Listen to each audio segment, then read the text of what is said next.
x. Deixa eu só. G de x dada por g de x igual a menos f de x. Bom, essa função aqui já nos salva, tá? G de x igual a menos f de x. Que é contínuo, né? Porque, por nossa hipótese, né? O nosso lema fala que a f é contínua, tá? G é contínuo, pois f é contínuo, tá? G é contínuo, pois f é contínuo, tá? E a g eu estou definindo como sendo menos f de x, né? Então ela vai ser contínua, tá? Não tem nenhum problema ali, não. Então, claramente, né? O g de a vai ser o menos f de a. Assim, g de a. Quem que é g de a mesmo? Menos f de a.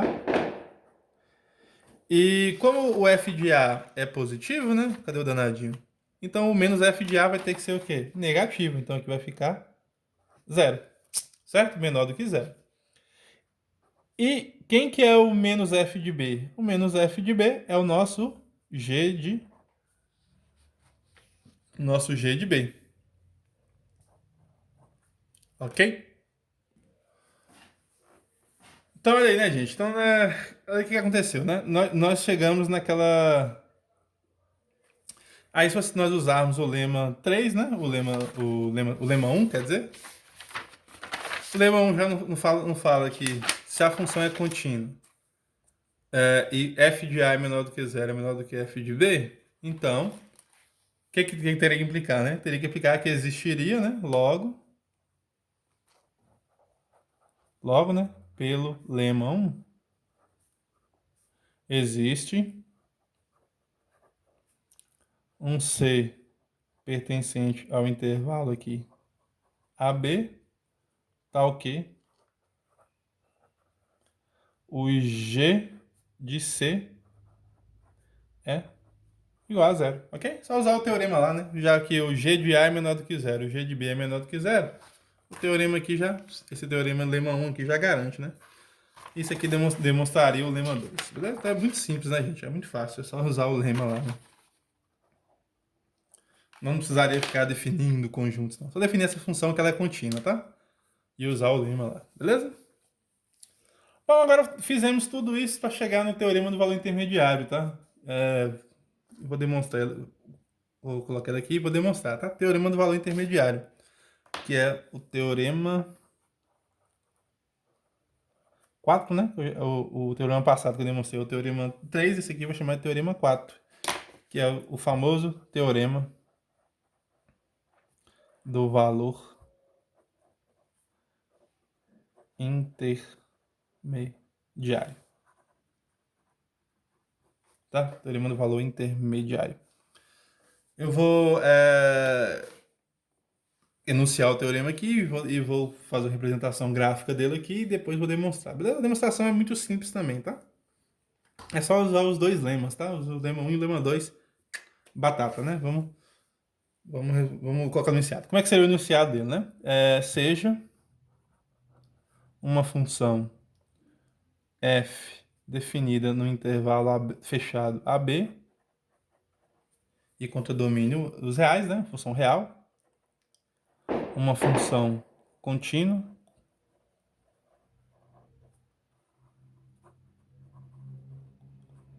Uma função contínua tal que f de a é menor do que um certo valor d e é menor do que um certo valor. O f de a é menor do que o d e o d é menor do que o f de b. Ok? Para algum d real, tá? Onde d pertence aos reais. Então vai ter que existir. Então, né? Tem que existir. Existe um a menor do que c, menor do que d. Ou seja, existe. Estou dizendo o seguinte, né? É que o o C pertence ao intervalo... Desculpa, aqui é um A menor do que D. Ou, desculpa. Existe um A menor do que C menor do que B, tá? Tô confundindo aqui. Quer dizer que o C pertence ao intervalo AB, tá? Tá ok? O F de C é igual a D. O que ele quer dizer? Nós estamos generalizando, né? Não precisa ser só no zero, né? Não precisa ser só lá no maior do que zero. Se for maior do que qualquer número, né? Esse C vai ter que existir, né? Ok? Então, o que a teoria do intermediário fala? Seja f de A uma função contínua. Se a função é contínua, e eu sei que existe um valor entre o f de A e o f de B, então tem que existir um valor entre A e C que é mandado nesse D, né? Ok? Pela quantidade da função. E faz sentido, né? Já que ela é contínua, né? Isso tem que acontecer. Beleza? Bom, como é que funciona isso graficamente, né? Da seguinte maneira. Então, como funciona isso graficamente, né, gente? Então, vou tentar fazer o desenho aqui. A ideia é que é simples, né? Qualquer intervalo da reta, tá? Não importa onde você pegue esse intervalo na reta. Por exemplo, pegar um intervalo qualquer aqui, né? Pegar o intervalo aqui AB. Aqui tá o A, aqui tá o B.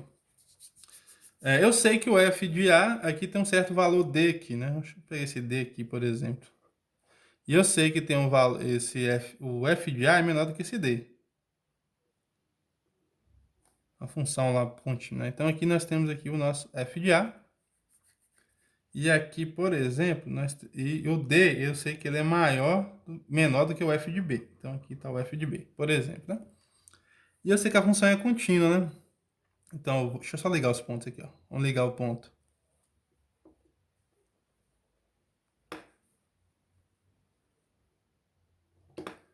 Beleza? Então, e eu sei que a função ela é contínua, tá?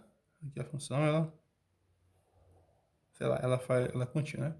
Então, a ideia é que tem que existir um certo valor aqui, né? Que é mandado nesse D também, ó. Ou seja, né? Tem que existir um valor aqui, por exemplo, aqui, né? Aqui é um certo valor C, que eu vou chamar de C, tal que esse D aqui é igual ao F de C, para qualquer valor que esteja entre A e B, ok? Ah, se esse D tivesse aqui, teria que existir um valor, ok? Ah, se esse D tivesse aqui, teria que ter um valor. Por exemplo, vou pegar um D' aqui, né? Se nós tivéssemos um D' aqui, né? Então, tem que existir um valor, tá? E observe que a ideia de existência, né? Ela não está entrelaçada à unicidade, né? Pode existir mais de um valor, tá? Quer dizer que existe pelo menos um valor. Aqui tem um C', tá? Tá, que esse C', o F de C' é igual a D', né? Ok? Então, toma cuidado com essas coisas de existência. Existência não quer dizer que é única, não, tá? Pode ser mais de um, beleza? Deixa eu só... Então, vamos demonstrar isso, tá? A prova é bem simples, tá? A mesma ideia do que a gente fez com o lema passado, que é só nós definimos aqui uma função. Vamos definir uma função, essa função aí vai nos ajudar. Essa que é a ideia, tá? Então, demonstração. Prova, né? A prova é a seguinte. Consideremos, tá? Seja a função g de AB até R, função real, dada da seguinte maneira, né? Definida por... Vamos definir a função da seguinte maneira. G de x igual a f de x menos esse d, ok? Então, o que que acontece, né? O que é que nós vamos ter aqui, né? Que o g de A, ele tem que ser menor... Quem que é o g de A, né? Logo, define da seguinte maneira, né? Essa função aqui... Ah, tá, outra coisa, né? Essa função aqui, ela é contínua. Logo, né? G é contínua, pois f é contínuo, né? e D é contínua. E D é constante. E D pertence aos reais. Constante, né? Então, f de x menos D seria subtração de funções contínuas, né? Beleza? Temos que... Olha aqui, gente. Quem que é o G de A, né? Nós temos que saber quem que é o G de A.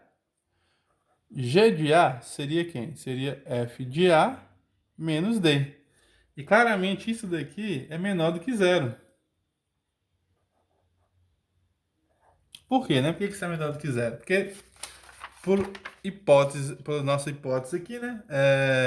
A hipótese nossa fala que o f de A é menor do que D, ok?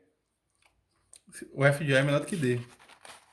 Se f de A é menor do que D, então isso aqui vai nos dizer que o g de A é menor do que zero, né? Pois o f de A é menor do que D, né? Passa o D para o outro lado, né? F de A é menor do que D, isso aqui implica, né? Que f de A menos D é menor do que zero, né? Ou seja, o g de A é menor do que zero, né? Certo? Né, nós temos que o g de B... Quem que é o g de B, né? O g de B, ele seria f de B, certo? F de B menos D, né? Isso daqui seria positivo, né? Vamos ver, né? Por quê? Seria positivo, né? Pois... Vamos ver por que é positivo, né? Nós sabemos que o G de D, por hipótese aqui, né? Vamos voltar aqui nas hipóteses, né? O F de B é menor do que D, né? Pois, né? Nós sabemos aqui que o F de B, ele é maior do que D, né? F de B é maior do que D, ok? Então, isso daqui implica, né? Que o F de B menos D tem que ser maior do que zero, né? Ok? Então, por isso que acontece essas duas informações aqui, né? Essa informação e essa informação. Então, né, logo, o que é que nós temos, né? Nós temos uma coisa bem interessante que nós queríamos, né? Logo, nós vamos ter que o G de A é menor do que zero e o G de B é maior do que zero, né? E a G é contínua, né? G é contínua. Circular aqui, né? Como a G é contínua, se nós usarmos lá o lema 1, acabou, né? Beleza? Aí, se você faz o contrário, daria na mesma, né? Logo, né? O que nós concluímos, né? E G de A, nós dizemos, portanto, tem que existe um C, né? Pertencente ao intervalo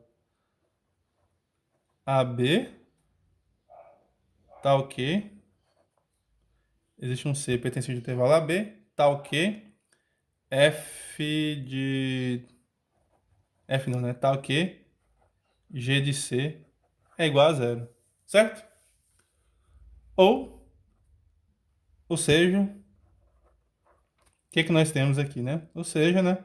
G de C é igual a zero, mas quem que é o G de C? O G de C seria quem? F de C menos D, né? Ou seja, né?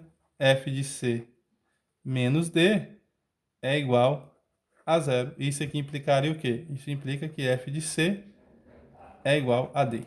Aí conclui a nossa demonstração, né? Que nós queríamos demonstrar, né? Existe um C pertencente ao intervalo AB, tal que F de C é igual a D, né? Existe um C pertencente ao intervalo AB, tal que F de C é igual a D. Ok? Então é isso, tá, pessoal? Eu vou encerrar o vídeo por aqui, já tá dando meu tempo aqui, tá? E esses são os vídeos para a aula de hoje, ok? Depois, na próxima aula, a gente vai ver quais aplicações que nós podemos usar com o teorema do valor intermediário. Ok? Falou, tchau para vocês.